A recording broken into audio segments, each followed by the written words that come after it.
I think we're on. This is an LSU book launch. This is Patti Marxsen speaking. And there's a wonderful person in the background who's helping me from Baton Rouge, Louisiana, and that is Corey Calabria, the social media coordinator. So I can't see you, but he can.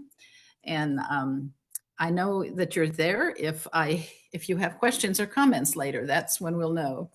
So my job right now is just to introduce myself and tell you about my book. So that's what I'm going to do.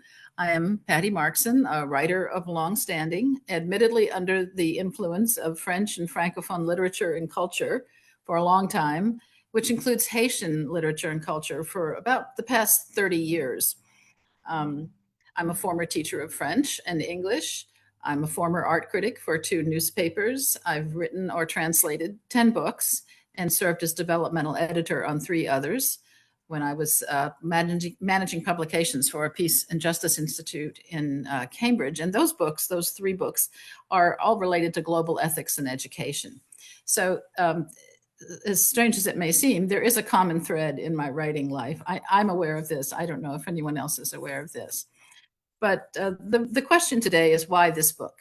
And why Karen Blixen? And I happen to have a copy handy here to show you with this wonderful cover and this wonderful picture of Karen Blixen from 1925, before or after a safari. She was in her 40s at this time and living in Ngong, East Africa, colonial Kenya at the time. And there are some other pictures in the book that come later on in the story. I love this one of her as a young woman. And then there's just a moment. There is a picture of her on safari here and with some other outfits. This chapter that I'm showing at the moment is called Karen Blixen's Closet. I look at her identity through fashion. And this is a wonderful picture of her in her later years. She was quite a grande dame.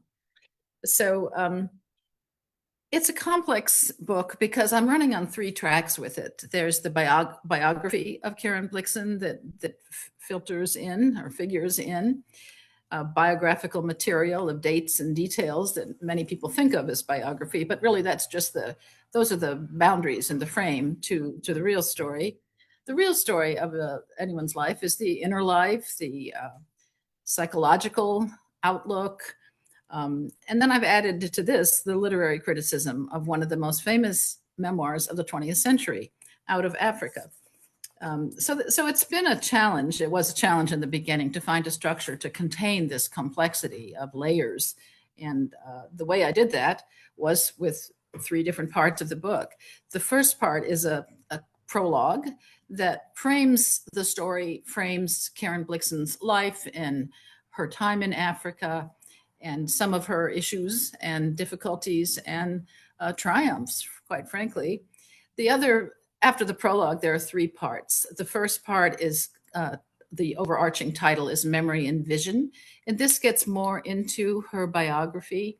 There's a first chapter on that. There's a second chapter on origins of imagination, in which I probe her childhood, her family culture, her experience of becoming a creative artist, really. She was an artist, a visual artist, but she also, with her family, her sisters and her brothers at home, wrote stories and they acted out plays. It was a lively matriarchal family that she grew up in. Matriarchal because her father committed suicide when she was 10 years old. The Mythmaker's Art is the second part. And here I go into 3 aspects of memoir that anyone who reads or writes a memoir has to think about. The first is the question of truth versus fiction. How true is a memoir? How much imagination is okay to bring in? The second part really goes further with that into a trace of erasure, because you can't put everything in, and what you put in and what you leave out are very important questions that say a lot about the writer and a lot about what the memory, what that writer wants the memory to be. And then there's time navigation. That's obviously a huge technique that every writer of novels, fiction, nonfiction, history, biography, memoir, you name it, has to deal with time navigation. And what I do in this chapter is connect or compare her approach to time navigation with that of Marcel Proust, who's author of À la recherche de temps perdu, which the third volume of that 7-volume novel actually won the Prix Goncourt when she was in Africa. So we know she was aware of it. She had it in her library when she died. The third part has 4 chapters. Now, this is an interesting part once you've kind of gotten your arms around who she was and what she was doing, because now I'm leaping forward into the 21st century and looking at Karen Blixen in terms of otherness and colonialism and racism, of which she was involved with these things. And as one scholar said, she was the oppressor and the oppressed. And then there is a chapter on the fashion that I was just mentioning, how she dressed for different personas that she liked to embody. And she loved clothes, so that was fun. Then there's feminism, the proverbial question for any woman of the 20th century: was she a feminist? And I kind of rephrased the question and reorganized the question to really look at this whole idea of what is feminism. Not was Karen Blixen a feminist, but what is feminism anyway, and how do you judge someone in those terms? She was obviously a very independent, very brilliant and active woman, active in women's organizations, growing up in a matriarchal family, had 2 sisters. And so, I don't think there's a lot of question involved as to whether she was interested in women's rights. She certainly was, but there's some fine points there that were fun to untangle. And then there is the film that came out in 1985. I imagine that many people who are interested in this book, in my book, or even in Out of Africa, is just the memoir itself, have seen the film because it came out in the year to celebrate Karen Blixen's 100th anniversary of her birth. And it swept the Academy Awards. It was a blockbuster film, and there's a lot to say about that. So I'm going to read you a few passages from that chapter in a few minutes. All of these aspects of her work, of my book, and her life and her work, kind of add up to the question of how to read a classic from the 20th century here in the 21st century. It's obvious that the world has changed and is changing very rapidly, even as we sit here. But the only viable answer, I think, is to contextualize the work within, to contextualize works of literature, not by judging the way that we think today, but rather by understanding the way of thinking in which those works of literature were made. And this is not easy, but it's very much at the center of the whole field of biography. There's a common question that comes up in American social life. I don't know if everyone watching is American, but if you meet someone at a gathering or with a friend introduces you or something, one of the first questions is, what do you do?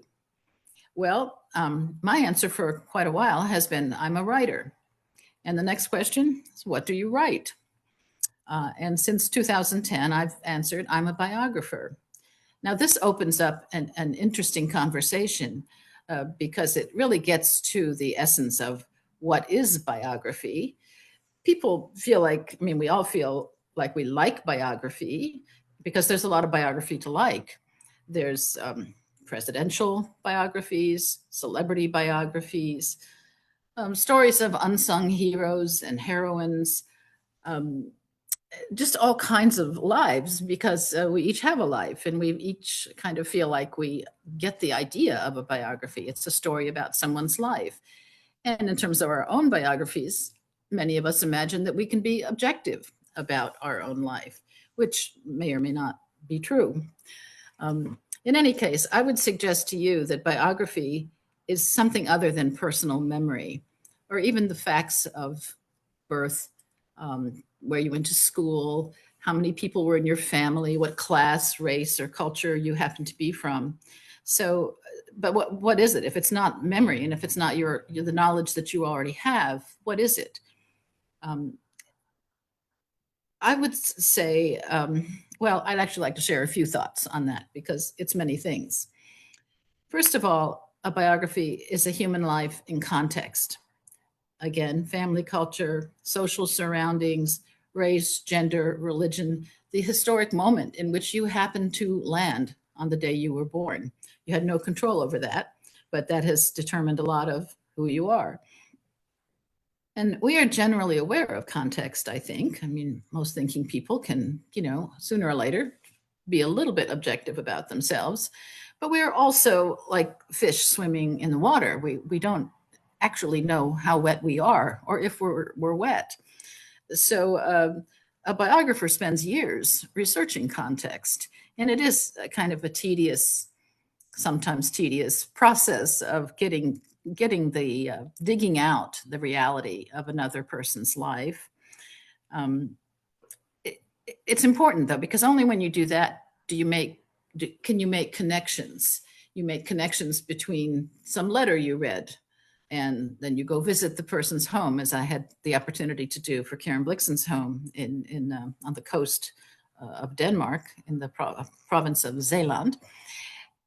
And then you start making connections and you think, oh, she liked flowers when she was a child, and here there's a beautiful garden, and here's a bird sanctuary, and she always liked animals, and that was connected to her interest in Africa and being in Kenya. And there's just a lot of pieces to every puzzle. Once a biographer has a grip on context, the job becomes a job of interpretation.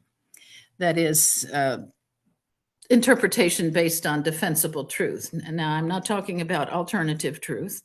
I'm talking about truth that can be supported by documented facts, by even what I call shoe leather research. If you've been to a house and you suddenly understand the lay of the land, that you can look across the sound and there's Sweden. How interesting for a child to realize there's another country outside my window. So documented facts can be seen, felt, or excavated from archives, letters, interviews, writings by other people about one's subject, people who've thought about these things for a long time. And that, I think, is a bit different than relying on your own sense of memory or your own life story, as you might like to call it. In brief, I think biography draws on all of that in its attempts to understand another life. And it actually also, you learn a little bit about your own life when you delve into this work of biography and of human life in general. And I guess, here's a hint to what all that is. It's remarkably unpredictable.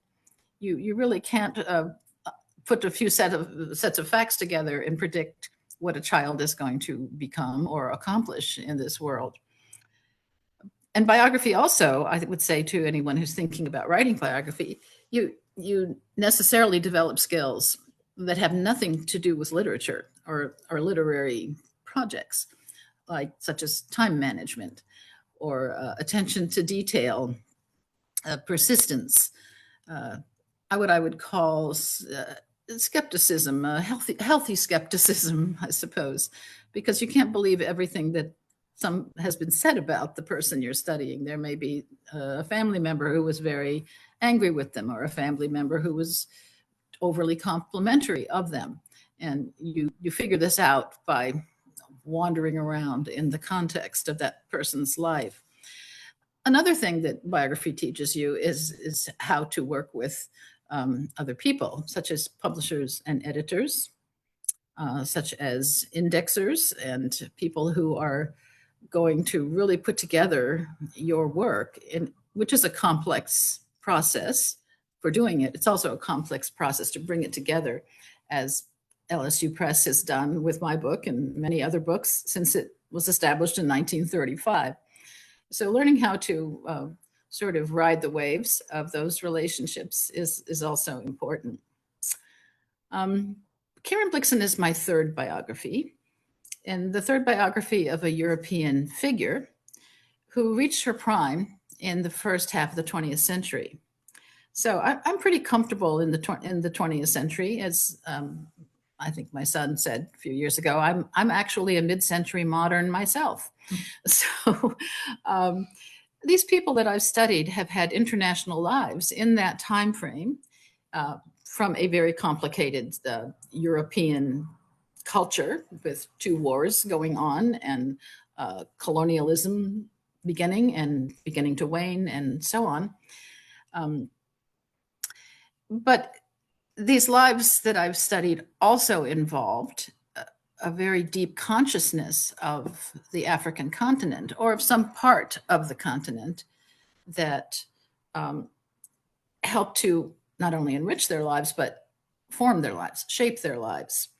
In one case, well, for Helen Schweitzer, the wife of Albert Schweitzer, they had a tremendous capacity for global thinking. They wanted to help people from other places. They had a sense of purpose.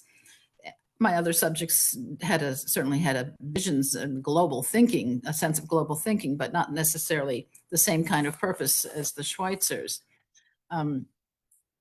Jacques Romain, who's a Haitian icon, was born in a very prosperous elite family in Port-au-Prince, and he went to boarding school in Switzerland. But he had an African, his African ancestry was in his DNA. And so he wound up living a life of exile and resistance, and a brilliant life, too short. He died at age 37. And interestingly, I just kind of realized this recently, all three of my subjects have had chronic illnesses in their adult lives that were incurable at the time. Tuberculosis, syphilis, and malaria. Of course, these diseases still exist. They don't have to exist, but they do exist. And to carry on some of the lives and the travels, the arduous travels that they engaged in when it took 3 weeks to cross the Mediterranean and go down the Suez Canal, you can do that it's a matter of hours from London or Paris today to get to Mombasa, off the coast, the harbor city off the coast of Kenya. But for Karen, it was very difficult. And she went back and forth quite a bit for medical care because her syphilis ravaged her body and made her life very difficult. Karen Blixen's life in colonial Kenya was ultimately, I would say, not a life of purpose or creativity or political. She avoided writing about politics, although her letters are full of her political opinions that she shared with family members. Her choice was to engage in a colonial society because her project with her husband, Bror Blixen, who was a cousin that she married in 1914, the two of them were really looking for profit. The land was cheap. They wanted to make money, and the only way they could do that was to exploit the people who were living there, mainly Black African people who became their workers and their servants. This adventure was also made possible by family wealth back in Denmark, mainly Karen Blixen's mother's finances and her uncle Age Westenholz. And so she had this family tension all the time. These people didn't like it, that there was no profit coming from this coffee farm. And this went on for years. So finally, she did leave. She needed to leave because the hopelessly indebted farm was never going to make it, and it had to be sold, and the whole story had to come to an end. So that's the sad part of the story. What's interesting to me as a biographer is that since the 1985 film, Karen Blixen's life is regarded as a very romantic and beautiful experience. it's kind of fascinating because in order to do that, the film had to omit even more than she omitted in writing the memoir in the first place. Um, so part of why I've written this book is to understand her capacity to romanticize herself through the art of memoir as she erases struggle, financial struggle, emotional turmoil, syphilis, divorce, droughts and torrential rains, infestations of grasshoppers. If you can just not try not to notice that, and travels back and forth, or as I mentioned, very arduous travels to deal with her medical condition.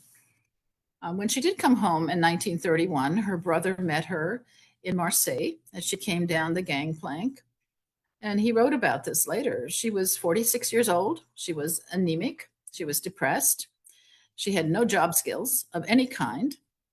And she was now forced to live with her mother in her mother's house in a bourgeois society of Denmark, which she summed up with one word. It was incarceration. That's how she felt about it. So the happy end of the story is that writing saved Karen Blixen. It may or may not save the rest of us, but she did publish a book of short stories in 1934. And she had been thinking about a book about Africa since 1925. She finally got around to really digging in and working on Out of Africa in 1935. And then the winter of 36, 37, when she drove across Denmark to another province. It looks like Jutland, but it's Jelland, up to the northern tip to a little fishing village in an art colony at the time as well, called Skagen.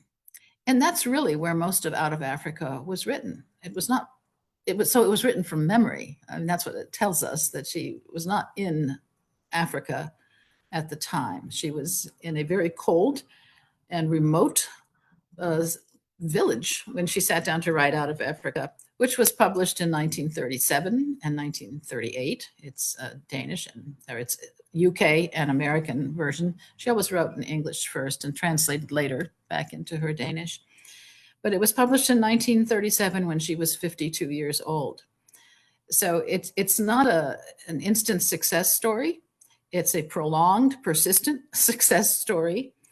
And it's just kind of wonderful that it happened, because the rest of her life was all about writing. She wrote nearly 50 tales after Out of Africa was published. So what I'd like to do now is just read a few passages from the chapter on the film, which is titled I Had a Farm in Hollywood. And I'm going to just do that now, and then we'll have a few questions.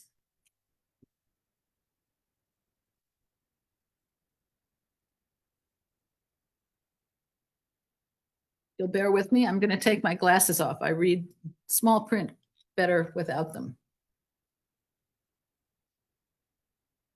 Karen Blixen created her own script with her memoir, Out of Africa. But a film based on a book inevitably lacks that mysterious reader-author connection. It also lacks the pleasure of fine writing, which a film script must dismantle into fragments in order to produce dialogue. This translation from one genre to another raises important questions for writers and readers, beginning with the essential question of whose story is it to tell? This quickly expands to a longer list of questions, such as, what if the film director's reinventions of a story misread the author's intentions? What happens when a life and legacy are manipulated as a cultural artifact over time? And why does the market value shift over time as well?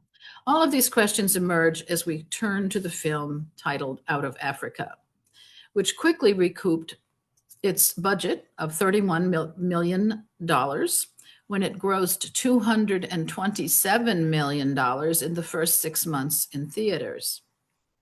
Everything else was gravy, I guess. It takes very little imagination in any case to realize that the profits exceeded anything Karen Blixen earned from the entirety of her work in her lifetime. So that gives us something to think about. Sidney Pollack did as any director would have to do, some conflating and extending and revising and editing and so forth to get the book to become a movie. It was very complicated. And he filmed it on location in Africa. Pollock's revisions are problematic at times when stories written in the memoir are merged or relocated. One example is a scene which Kamante enters, in which Kamante, a house servant, a boy about 14, enters Karen Blixen's room very late at night and urges her to get out of bed and look out the window. "I think you had better get up and look out the window," he says. "God is coming." She tries to get up and see what he sees when he directs her attention to his strange grass fire on a distant hill. I read this mysterious moment between Karen Blixen and Kamante as a spiritual moment that illustrates her growing comprehension of people who simply see the world and everything in it differently than she does, and vice versa. In the movie, the same scene is played out halfway when Kamante comes to Blixen's room in the middle of the night with the same announcement: God is coming. Yet this time the fire is not on a distant hill. It is on the farm itself, where it destroys a barn, seedlings, the table where coffee beans are separated, and turns all the equipment into ash. In the midst of irrevocable loss, the fire becomes the last straw and a symbol of the inevitable loss, before Blixen decides to sell out and leave Africa for good. Sidney Pollack and Kurt Ludke, who wrote the script, moves the plot forward in a dramatic way when he combines the fire on the farm and the fire on a distant hill. Yet something is sacrificed here that relates to the important theme of Blixen's encounter with otherness. Pollack has changed the context, and with that change, the meaning of and juxtaposition of Karen and Kamante's worldviews is lost. One more, a little shorter, back to Sidney Pollack. He's a person, he wrote a wonderful introduction to the script, which you can buy online, and gave interviews. And so he's no longer with us, but he was quite a director. Sidney Pollack's masterpiece leads with beautiful scenery in which he places Karen Blixen between two men, rather than between different visions of individual identity that may or may not have included marriage or a life in Denmark or a life in Kenya or a career as a writer. In this way, Pollack's telling of her story shifts her boundaries to such an extent that he tells a different story than her memoir intends to tell. Boundaries beyond geographical exist in Out of Africa, as they do in any authorized telling of a life story. In fact, it is part of the job of writing memoir to impose a frame in which many things are included or excluded, as the author establishes a place to meet, a line of communication, and a view of the past through a subjective, I underline subjective, reorganization of memory. In this sense, memoir is a historical genre because it reflects on the past in the present as a means of understanding human experience and the power of experience to alter a person's life. And with that, I will invite Corey Calabria to speak up or join me here on the screen. I'm not sure what he's going to do, but he might have some questions that we can take on, and if not answer, we can at least discuss them. Hi, Patti. Thank you so much for Hi, that. thank you. Thank you.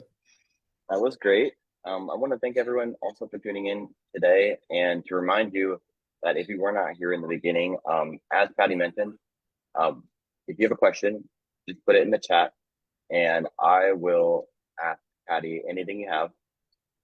She can't see you, so I'm kind of the moderator here. And also it would be nice to just say hello as well. Actually, I love what you were talking about with memoir, and so I'd love to start there. But my first question for you, Patty, is to kind of go over this thing you were talking about earlier in your talk. You were saying, what you put in and what you put out of a memoir is very important. And I was wondering if you could talk a little bit more about this in relation to Out of Africa. Yeah, well, Karen Blixen wrote, as I mentioned, wrote this book, actually wrote it from memory, but many years after she had been in Africa. So she's an older woman at that point, older, not necessarily older by our standards, but she was about 50, she was 50 in 1935. And she's looking back on her youthful time in Africa. And she wants to remember herself well, as we all do. So she wants to, as I think I've suggested, kind of romanticize herself. And she brings her imagination, her formidable imagination, to the task. She is the leading lady in Out of Africa. And she puts herself in some very interesting situations. And she kind of pokes fun at herself as well. She had a medical clinic on the veranda, and she makes a little bit of fun about, people thinking she could actually cure them and so on. She doesn't think she's not like a Nietzschean superhuman creature, but she certainly wants to come out, feeling good about who she was and what she did. And she downplays a lot of things. So the struggle with Bror Blixen, her husband, and which took years for the divorce to become final, and with Dennis Finch Hatton, her partner, lover. There are, I haven't documented it, but there are hints here and there that she and Dennis Finch Hatton had split up before his death in May of 1914. In 1931. That's 3 months before she left. So, was that as romantic as she wanted to remember it? And it certainly wasn't as romantic as Sidney Pollack liked to remember it, even though he didn't live it. So I just think this is a lot of judgments that people have to make when they set out to write memoir. And another aspect of that is when you're writing about other people, there are certain legalities in our own publishing landscape. You have to, if you're going to say something really negative or I don't know, really terrible about someone, you not only have to document it, you have to kind of ask yourself if you want to go down that road. Do you want to be sued, for example? I'm not sure what LSU does about it, but in a former project, I had to take out media insurance just in case of a lawsuit. So I think there's just a lot of judgments that writers of memoir have to think about. For sure. I have like a deceptively simple follow-up question, and then I'm going to get to this question that was asked in the chat by Al. So thank you, Al, for asking. Do you think, can we say that memoir is true? Is that a silly question to ask? Well, in my prologue, I open kind of with that question, and I quote Sven Berkertz, who has been the editor of Agni magazine, the literary journal out of Boston, University of Boston, for a long time. And what I quote him because he says very clearly, everything in a memoir is staged. He has no doubt. I think, is that true? I don't know if everything is staged, but I think you have to redefine truth when you're talking about memoir. Some things are true because you can go, produce a legal document that shows a date and a signature. Other things are true because of a person's angle of vision and feeling. We all think our children are beautiful, right? Well, everybody doesn't think our children are beautiful. Sometimes the children don't think they're beautiful. So, I do think that you have to redefine truth when you go into this. It's sort of a slippery slope or shaky ground when you start talking about truth and fiction in the terms of memoir. I love that, but it's also kind of, I don't know, it's like unsettling in a way that everything is staged. Yeah, it sounds very blunt, but the fact is, if you're writing any book, whether it's about the Civil War or a biography of some, Winston Churchill or something, if he hadn't written his own, you have to structure it. You just can't write everything down. And the book has to, if you want it to be readable, you have to make decisions as to what to put in and leave out, and where to leave people, maybe hanging a little bit to instill some curiosity in the next chapters that are coming. I think writers do a lot of staging, frankly, and everything we do, but it's staging for a good reason. You want to, it's considered good writing, I think, to keep your reader with you. In fact, I think that's your job. You have to keep your reader with you. I give most books that I pick up maybe 100 pages. If they haven't got me, I'm moving on. There's too many books in the world. I'd like to get to Al's question here, which is a great question. Al asks, was Karen's memoir well received in Kenya? Yeah, well, that's a question. It was mainly written, I mean, also speaking of, truth and fiction and structure and so forth, Out of Africa was primarily written for an audience of people like herself. That would be women of a certain ilk who had time to read books and money to buy books in the UK or in Europe if they read English, or Danish once that was translated. It took a while for that translation. I think that there are Kenyans, and I open with an epigraph from Ngugi wa Thiong'o. Let me read you what he thought about it. This will answer the question. Out of Africa is one of the most dangerous books ever written about Africa, precisely because this Danish writer was obviously gifted with words and dreams. And this is one of the preeminent Kenyan authors, public intellectuals, who passed away last year. So obviously all Kenyans were not thrilled about what she wrote. I'd like to get a little bit into just the art of biography in general. And as you mentioned before, this is your third biography. Can you tell me maybe what were some of the most difficult things about writing this book? How much time do you have? Okay, maybe one thing, because I'm interested. Obviously, like biography is something that you do, and I know that there's always like a learning process, right? Like every time you write a new book, you're like, well, I thought I understood this, but now I need to understand this in a different way. So I guess I'm wondering, what are some different ways that you've maybe approached biography or thought about biography kind of in writing this book? Yeah, well, I think you learn something at every step. And I will say, for people who, writers who are terrified of criticism, I do think one of the peer reviewers, I don't think he would mind if I said Simon Lewis, who's an expert on African literatures. He kind of forced me to think a little harder about the colonial angle, and that it was wrong to say at every sentence, Africa, Africa, Africa. Africa's made up of so many cultures and tribes and so on, different ethnicities, different languages.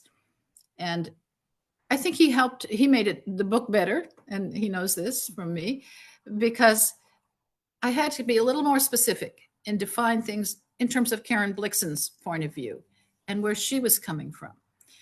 So, I just think that you get into a human life, and even years after that person has passed on, different people will have an investment in understanding that person's life. They will have an expertise in maybe that historical moment or that person's vision of Africa that was just kind of too soft and too dreamy for an expert on the subject. So I guess it's not exactly difficult. It's kind of what you want to do. You go into biography because you're a curious person and you want to understand more. But it takes some time, and you have to become your own best editor, and you have to throw out some of the things you wanted to say that you thought were so, lovely sentences that you've written. And you have to rethink and restructure a bit, and and it's a privilege to have experts who care enough to, read your work, peer reviewers and, editors at LSU Press and other university presses I've worked with. God bless them. They take a lot of time, and I think this is the difference in a university press and a commercial publisher. But that's kind of another conversation. Yeah, and I guess the other thing, about a book that takes so long, and this book took 5 years. All my books take 5 years. That's just what they do. It's the sticking with it. Even if you're still interested and you really want it, it becomes part of your life, and it's still, sometimes it feels like the book is running you. You're like, you're not running the book, especially after you get publishers involved. But then it's over, and then it's kind of hard because you're thinking, well, what am I going to do now? There's that question. What's the next book? There's always a moment of a little anxiety in that. I want to get into a little bit more about like Karen Blixen, the person, and I'd like to start actually by going back to this point that you made earlier about whether or not Karen Blixen was a feminist. And I think that is obviously interesting, especially from like an intersectional lens. But I would like to ask, how did Karen Blixen view her own journey, like in writing this book? In writing out of Africa? Right, yeah. Or how would you say that maybe how did she see herself, or how did she see her? Yeah, well, she's another expert, I think, on the colonial angle, because she learned a lot about otherness. And I think one of the, frustrations, or for lack of a better word, frustrations, is that if you read Out of Africa or you see the movie, you stop there. It's as if she stopped living in her 40s and she was frozen and she never changed. But that's not true. She wrote Out of Africa 10 years later when she was 50, and she gave a speech in 1938 when she was 53 that was all about what she'd learned from otherness and how it had been a revelation for her. And I've, in that chapter on otherness as a revelation, that's my chapter title, I look at her evolution in three phases of becoming, aware of some racism, but not really wanting to speak too much about it, letting it just, like it has nothing to do with me. And then the next phase, she's being pretty verbal with her parents and her mother and her sisters and her family. She's pretty fed up with the way that the white people, the white British people in Kenya, are having these extravagant parties and, drinking dozens of bottles of champagne at one party, and how they, it was called the Happy Valley. It was supposed to be kind of a party culture down there. And meanwhile, these, Black African people whose land these white British colonialists are living on are struggling. And then the Maasai people are moved to a reserve. They're taken off their own land. And she understood all of this. And the more she thought about it, the more she wanted to speak out. And she does speak out in that speech in Germany, speaking to students in 1938. And she goes into a lot of her own awareness of how she learned things that she wouldn't have expected to learn. And then very late in life, she wrote another biography called Shadows in the Grass. It's about kind of an epilogue to Out of Africa. And in that book, she asked the question, what did we ever think we were going to do in Africa? They could have lived without us all along. So she kind of comes full circle to almost to a 21st century point of view on that. And to some similar extent in terms of women's rights and women's belonging. The women in her life were very strong women. They were just, they were formed in the 19th century as she was. I've got three questions on deck for you, Patti. And so I also want to tell everyone that's tuning in, if you have a question for Patti, now is a good time to put it in the chat. And I'll make sure to ask it while we have time, because we do want to be out of here by the top of the hour. Patty, when we were talking before, you mentioned something that kind of really stuck with me. So I did want to talk about this. Again, if you wouldn't mind, what could you talk a little bit more about what was Karen Blixen's goal in becoming a writer? Like, what did writing do for her? Well, what I said earlier was it saved her. And I think this is true because she was deeply depressed when she came back from Africa in 1931. She just sat on a bench in her mother's garden staring at the ground. She didn't know what she could do. She had written some stories as a young woman and a young girl. And so she just started writing these stories set in the 19th century. And then she came up with the idea of a pseudonym, Isak Dinesen, which combines Isak, the Jewish word for laughter or one who laughs, I think is more correct, and then Dinesen, her family name. Her name at birth was Karen Christentze Dinesen. Excuse me. So what she's trying to do is figure out what to do with herself. She can't get a job, though she thought about maybe working in a restaurant if she could work in the kitchen or something. And she's using her mother's money. She's just a dependent middle-aged woman at that point. So she gets into this groove of working on stories. And I think any writer will understand that when you're in that groove, it feels good and you just want it to keep going. You want to keep, you don't want to get up. And so it's a long story as to how that becomes published, but it's through a family connection. She winds up being published by Random House in the United States. Nice work if you can get it. And it gives her an identity, really. That's what it did for her, because they liked it a lot. And then she wrote to her editor at Random House a couple years later and said, well, I'm working on this book. It's probably not really like a story. So maybe some magazine where I could send it. It's about Africa and about the Black people in Africa. And voila, it happened. Out of Africa was published. It was a huge bestseller from the beginning. It inspired a lot of young men to go into the British colonial service. I've known one of those in my lifetime. And it just gave her an identity. And she continued to write volumes of short stories. And she was quite flamboyant. She enjoyed being famous. She performed fame very well. She spent money on clothes and, was a very elegant aging woman, at least in public. She was in a lot of pain in home with her, her syphilis settled in her digestive tract. She could hardly eat. So it did save her, gave her an identity. I want to talk about the movie Out of Africa just a little bit more. I'm interested, I'm obviously interested in the kind of lens of biography that you've been talking about and story.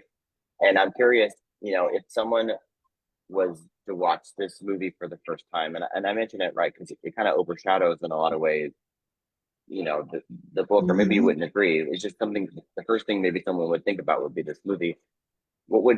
Is there something that you might suggest, like as a preamble, right? Like they're watching this movie. Does that make sense? Sure. Well, it's a beautiful movie. I recommend it. I loved it when I saw it, and I've watched it several times since as I've been working on this book. You know, the thing about being a biographer, I don't think I said this earlier, is that whoever your subject is, they live in your head. They live in your head for years. And you start to approach things, issues, problems, frustrations. You might say, well, what would Karen do? Or what would Jacques Romain do about that? Or what would he have to say to so-and-so in Washington? And so I think that I now, because I've spent this time in my life reading and 3 generations of scholarship on Karen Blixen, there's a lot more about her out there than I realized. And so I come to the movie now with this, it's kind of sad. It was a lot more fun to watch before I knew so much about her and her life. But I think that it's it's certainly a movie worth watching. It's a long movie. Sidney Pollack struggled to keep it under 3 hours, and it's just under 3 hours. I think it's 2 hours and 45 minutes or something. But it's, it's about her and it isn't. It's about nature and animals, and it's music. And it's Robert Redford, who, we lost last summer. He is no longer with us. So he's become an iconic hero in his own right. I just, I think everyone should take those 3 hours out of their life sometime and watch the movie after then read my book. Before we go, and before I ask you the last question, I do want to thank you so much for being here today and talking about your book, and just for the great conversation. I also would like to thank everyone for tuning in, spending your afternoon or evening with us, depending on where you're tuning in from.